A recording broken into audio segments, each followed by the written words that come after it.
Audit and Risk Management Committee 2016 Annual Report, Management Report from Audit New Zealand. Trisha and Di, thank you.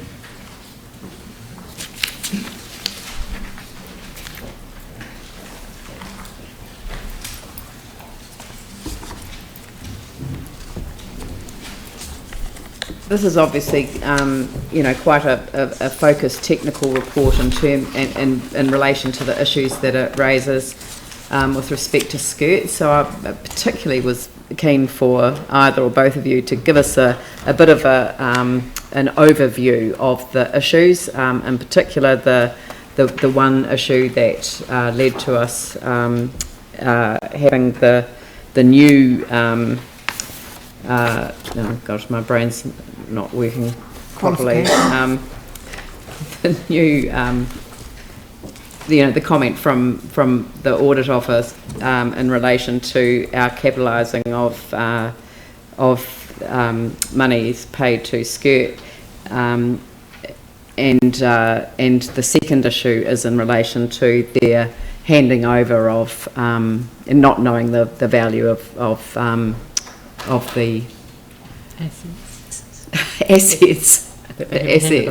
asset valuation problems that we have with as it comes back. Okay. Before it comes back. So just I'll give you my version, then Patricia can correct me.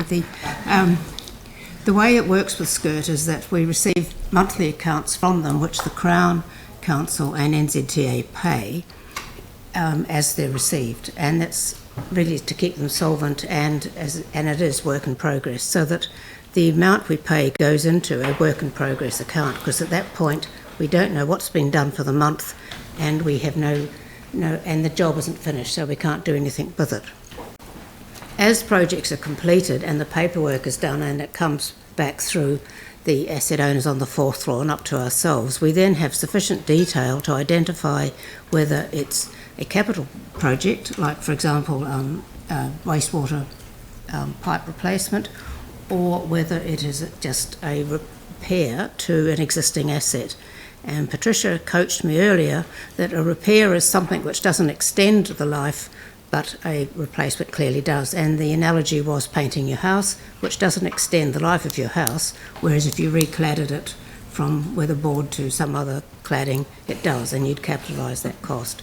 So we get the detail back, we look at it to find out, first of all, is it roading or water or wastewater, and then secondly we look at it to say, is it a capital work or is it something that should be expensed?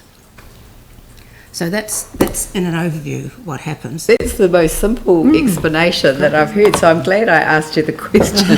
Thank you. Thank you, Patricia. The issue around the 55 though is that there are costs. There was in fact 89 million of costs that SCIRT incurred, which was earlier work around the analysis and the investigation of what needed to be done. And our view was that that work was capital. The reason we expensed it 2 years ago is because we were wrongly advised, and so we expensed it. But once we received detail, we determined that wasn't the correct treatment, so we reversed it and capitalised it.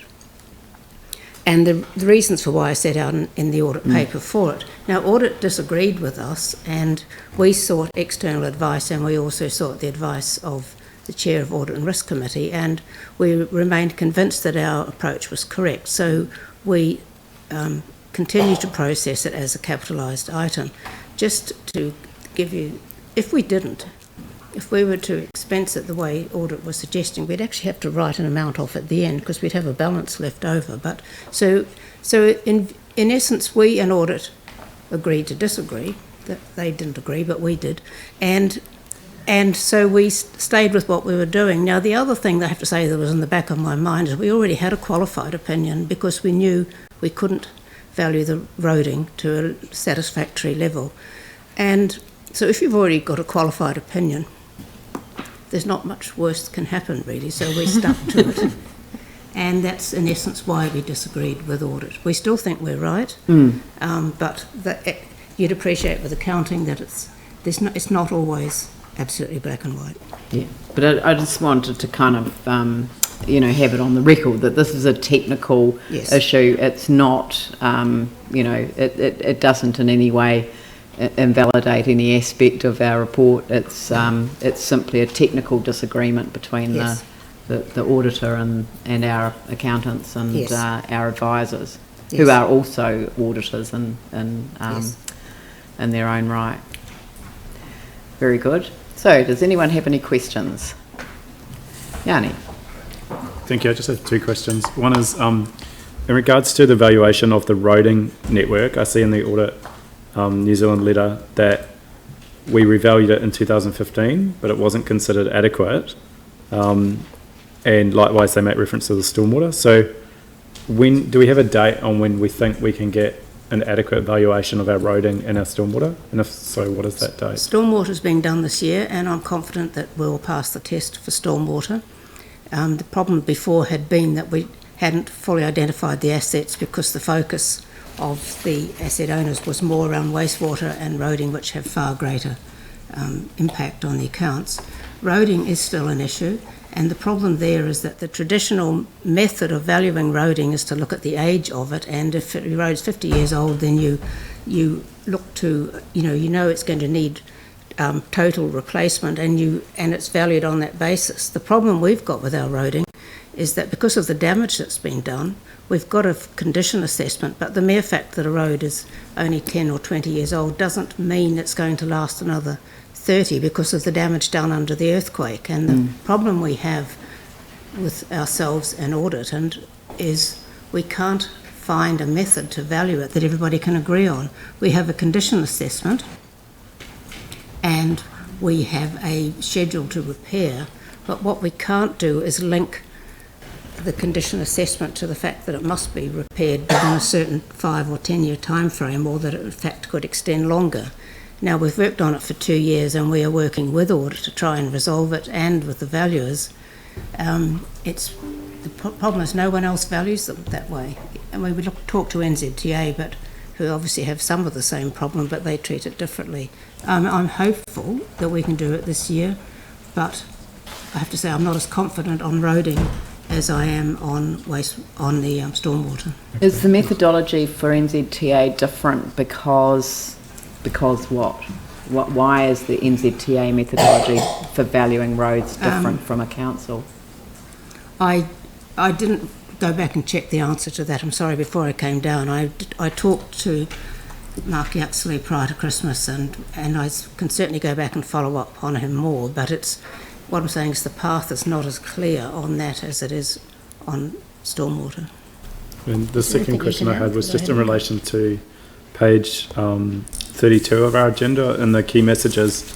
We're advised that there were separate reports issued, and one of them was a supplementary letter to council on the accounting treatment for the crossing car park agreement. Can you tell us what that was about, and can you tell us what's happening with Sorry, that? what's the item number? It's the Audit New Zealand report on page 32, item number 7. Oh, that's 32 of that. What page of the audit report? 2. Page 2. It's in the key message section on the very second page. That was simply around. Sorry, can you see it here? Bullet point 3. Bullet point 3. That one there.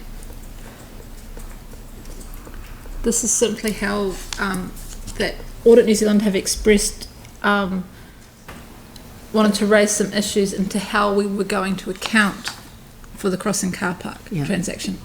So we believed they had done it the year before because we'd presented the information to them for the 2015 accounts, and they hadn't come back with any problem. What we didn't realise was that the impact on the accounts in 2015 was only 3 million, and they didn't consider it material. So they raised quite late in the 2016 audit that they were unhappy with our treatment of it. At that point, it was getting towards August. We didn't have time to come back to them with a satisfactory answer. So we are seeking outside advice, and we'll be talking to them. The report goes back to the Audit and Risk Committee in April with our approach, and we will then proceed from there. Thank you. Very good. Would someone like to move that we receive the report? Jimmy Chen, seconded David East. I'll put the motion. All those in favour say aye. Aye. Those opposed say no. That's carried. Thank you very much. Thank you.